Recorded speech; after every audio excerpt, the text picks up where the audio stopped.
ব্যৰ্থ নেতা খালি ধনঞ্জয় মানে খালি ধন কেনেকে জয় কৰিব লাগে সেইটোৱে জানে, কেনেকে টকা আৰ্জিব লাগে, কেনেকে আত্মসাৎ কৰিব লাগে, ৰাইজক কেনেকে ঠগাব লাগে এইটোৱে। ধনঞ্জয় মানে একেদৰে মানে মহাজনে মহাজন হৈ থাকিব, গৰীব মানুহ গৰীব হৈ থাকিব। এইবিলাকে আজি UPPৰ উদ্দেশ্য আৰু লক্ষ্য। পৰিৱৰ্তন চৰকাৰ মানে খালী বৰ্তন, একোই নাই।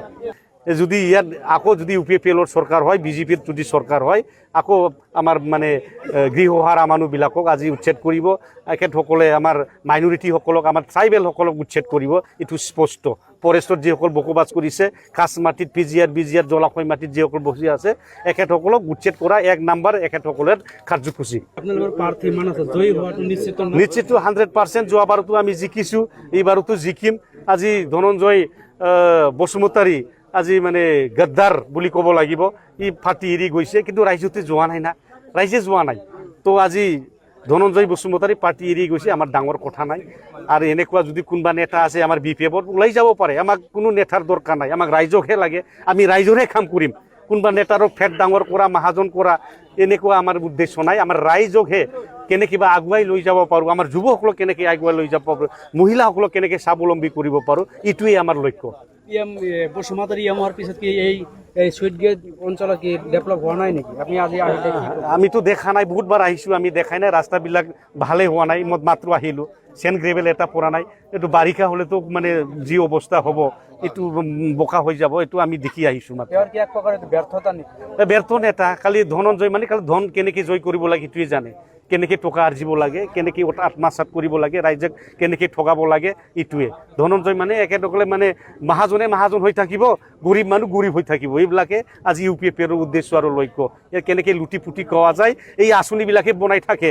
ইয়াৰ কাৰণে ডাঙৰ ডাঙৰ মিটিং পাতে, মানে এটা লাঞ্চ পেকেটৰ নামত 20 টাকাৰ লাঞ্চ পেকেট দিব, তো 200 টাকা বনাই দিব। এসাঁজ ভাতত 1000 টকা হিচাপ দিব, এনেকুৱাই আৰু কি এখেতসকলক। ব্যৰ্থ নেতা খালি ধনঞ্জয় মানে খালি ধন কেনেকৈ জয় কৰিব লাগে সেইটোৱে জানে, কেনেকৈ টকা আৰ্জিব লাগে, কেনেকৈ আত্মসাৎ কৰিব লাগে, ৰাইজক কেনেকৈ ঠগাব লাগে এইটোৱে। ধনঞ্জয় মানে একেদৰে মানে মহাজনে মহাজন হৈ থাকিব, গৰীব মানুহ গৰীব হৈ থাকিব। এইবিলাকে আজি UPPৰ উদ্দেশ্য আৰু লক্ষ্য। পৰিৱৰ্তন চৰকাৰ মানে খালী বৰ্তন, একোই নাই।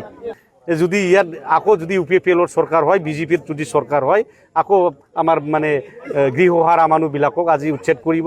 এখেতসকলে আমাৰ মাইনৰিটিসকলক, আমাৰ ট্ৰাইবেলসকলক উচ্ছেদ কৰিব, এইটো স্পষ্ট। ফৰেষ্টত যিসকল বসবাস কৰিছে, কাছ মাটিত BGR জলাশয় মাটিত যিসকল বসি আছে, এখেতসকলক উচ্ছেদ কৰা 1 নম্বৰ এখেতসকলৰ কাৰ্যসূচী। নিশ্চিত 100%। যোৱাবাৰতো আমি জিকিছোঁ, এইবাৰতো জিকিম। আজি ধনঞ্জয় বসুমতাৰী আজি মানে গদ্দাৰ বুলি ক'ব লাগিব। ই ফাটি এৰি গৈছে, কিন্তু ৰাইজতে যোৱা নাই না, ৰাইজে যোৱা নাই। তো আজি ধনঞ্জয় বসুমতাৰী পাৰ্টি এৰি গৈছে, আমাৰ ডাঙৰ কথা নাই। আৰু এনেকুৱা যদি কোনোবা নেতা আছে আমাৰ BPFত ওলাই যাব পাৰে, আমাক কোনো নেতাৰ দৰকাৰ নাই, আমাক ৰাইজকহে লাগে। আমি ৰাইজৰহে কাম কৰিম। কোনোবা নেতাৰক ফেট ডাঙৰ কৰা, মহাজন কৰা, এনেকুৱা আমাৰ উদ্দেশ্য নাই। আমাৰ ৰাইজকহে কেনেকৈ বা আগুৱাই লৈ যাব পাৰোঁ, আমাৰ যুৱসকলক কেনেকৈ আগুৱাই লৈ যাব পাৰোঁ, মহিলাসকলক কেনেকৈ স্বাৱলম্বী কৰিব পাৰোঁ, এইটোৱেই আমাৰ লক্ষ্য। বসুমতাৰী হোৱাৰ পিছত কি এই সুইট গেট অঞ্চলত কি ডেভেলপ হোৱা নাই নেকি? আপুনি আজি আহিলে আমিতো দেখা নাই, বহুতবাৰ আহিছোঁ, আমি দেখাই নাই। ৰাস্তাবিলাক ভালে হোৱা নাই, মই মাত্ৰ আহিলোঁ। চেন গ্ৰেভেল এটা পৰা নাই। এইটো বাৰিষা হ'লেতো মানে যি অৱস্থা হ'ব, এইটো বোকা হৈ যাব, এইটো আমি দেখি আহিছোঁ মাত্ৰ। ব্যৰ্থ নেতা খালি ধনঞ্জয় মানে খালি ধন কেনেকৈ জয় কৰিব লাগে সেইটোৱে জানে, কেনেকৈ টকা আৰ্জিব লাগে, কেনেকৈ আত্মসাৎ কৰিব লাগে, ৰাইজক কেনেকৈ ঠগাব লাগে এইটোৱে। ধনঞ্জয় মানে একেদৰে মানে মহাজনে মহাজন হৈ থাকিব, গৰীব মানুহ গৰীব হৈ থাকিব। এইবিলাকে আজি UPPৰ উদ্দেশ্য আৰু লক্ষ্য। ইয়াৰ কেনেকৈ লুটি পুটি খোৱা যায়, এই আঁচনিবিলাকে বনাই থাকে। ইয়াৰ কাৰণে ডাঙৰ ডাঙৰ মিটিং পাতে, মানে এটা লাঞ্চ পেকেটৰ নামত 20 টাকাৰ লাঞ্চ পেকেট দিব, তো 200 টাকা বনাই দিব। এসাঁজ ভাতত 1000 টকা হিচাপ দিব, এনেকুৱাই আৰু কি এখেতসকলক।